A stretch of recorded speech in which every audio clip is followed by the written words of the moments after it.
క్రీస్తునందు ప్రియమైన వారలారా, శుభాలు. ఎలా ఉన్నారు? బాగున్నారా? నిన్నటి దినము ఎలా గడిచింది?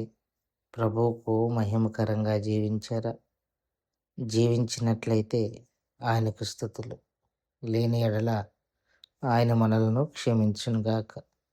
నేటి దిన ధ్యానాంశము ఫిలిప్పీలకు రాసిన పత్రిక 4వ అధ్యాయము 12వ వచనము. ఫిలిప్పీలకు రాసిన పత్రిక 4వ అధ్యాయము 12వ వచనం. దీనస్థితిలో ఉండా నేను ఎరుగుదును, సంపన్న స్థితిలో ఉండా నేను ఎరుగుదును.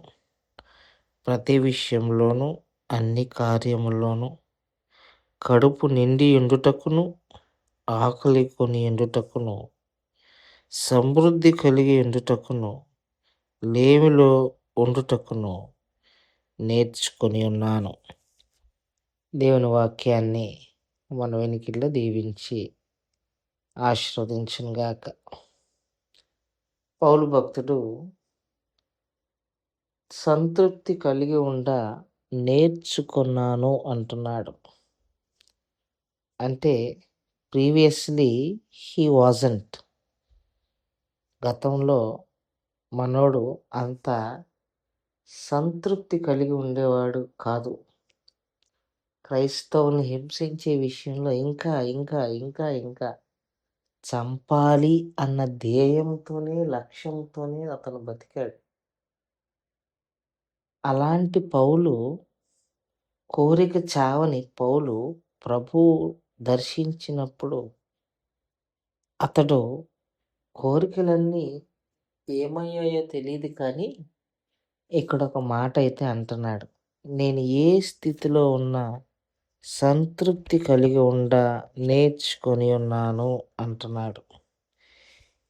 ఇక అది తిరుగులేని సమాధానం. పౌలు పరిచర్యలో చాలా కొరతలు వచ్చాయి, చాలా అవసరతలు కలిగాయి. కానీ పౌలు ఎక్కడా కూడా తన పరిచర్య, తన అవసరం పక్కన పక్కన పెట్టే ప్రయత్నం చేయలేదు. పౌలు తన ధ్యేయం వల్ల నేను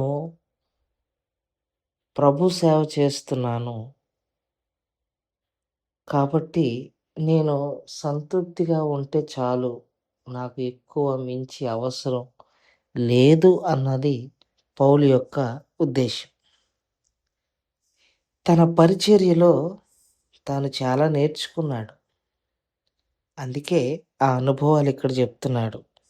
4 అనుభవాల గురించి తాను ప్రస్తావన చేస్తున్నాడు.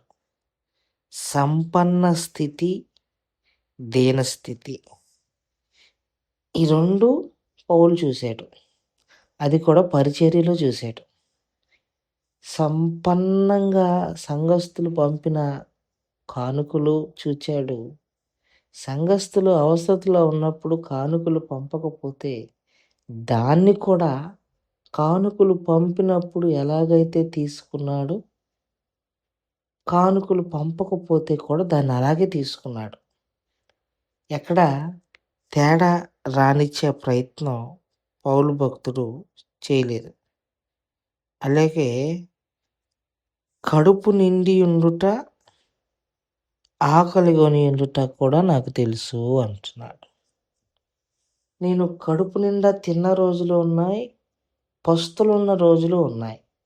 కానీ కడుపు నిండా తిన్న రోజులలోనూ, పస్తులున్న రోజుల్లోనూ నా మనస్తత్వం మాత్రం సంతృప్తిగా ఉంది. ఇచ్చినప్పుడు ఉప్పొంగిపోయి, ఇవ్వనప్పుడు కృంగిపోయే పనులు నేను చేయను అన్నది పౌలు యొక్క ఉద్దేశం. అలాగే సమృద్ధి కలిగి ఉండుట, లేమిలో ఉండుట నేర్చుకొని ఉన్నాను అంటున్నాడు. అంటే ఇక్కడ సర్ప్లస్, సమృద్ధి, అవసరత కాదు, అవసరతానికి మించి కూడా ఉండటాన్ని నేను చూశాను. అలాగే అసలు ఏమీ లేకపోవటం కూడా చూశాను. సో పౌలు తన పరిచర్యలో 2 ఎక్స్‌ట్రీమ్ ఎండ్స్‌ని చూసాడు. అయితే అటు విస్తారమైన సంపదని చూసాడు. లేదా విపరీతమైన లేమిలో ఉండటను చూచాడు. అయితే పౌలు చెప్తున్న మాట, ఈ 2 నన్ను ప్రభావితం చేయలేదు. ఏది? అత్యున్నతమైన స్థితి నన్ను ప్రభావితం చేయలేదు. అలాగే తక్కువ స్థితిని నన్ను ప్రభావితం చేయలేదు. నన్ను ప్రభావితం చేసిందల్లా ప్రభువు. అందుకే నేను ఉన్న దాంట్లో తృప్తి కలిగి ఉన్నాను అని పౌలు భక్తుడు చెప్తున్నారు. ఇవాళ మనం కూడా అదే విషయాన్ని గమనించుకోవాలని మనవి చేసుకుంటూ ఈ మాటలను ఇంతటితో ముగించుకుంటున్నాను. దేవుడు దీవించును గాక. ప్రార్థన చేసుకుందాం. మమ్మల్ని మిక్కిలిగా ప్రేమించిన మా ప్రియ పరలోకపు తండ్రి, మీ పాదాలకు స్తోత్రాలు. చెప్పబడిన వాక్యాన్ని బట్టి మీకు స్తోత్రాలు.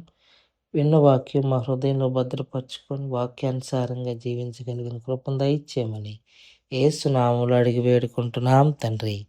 ఆమేన్. God bless you.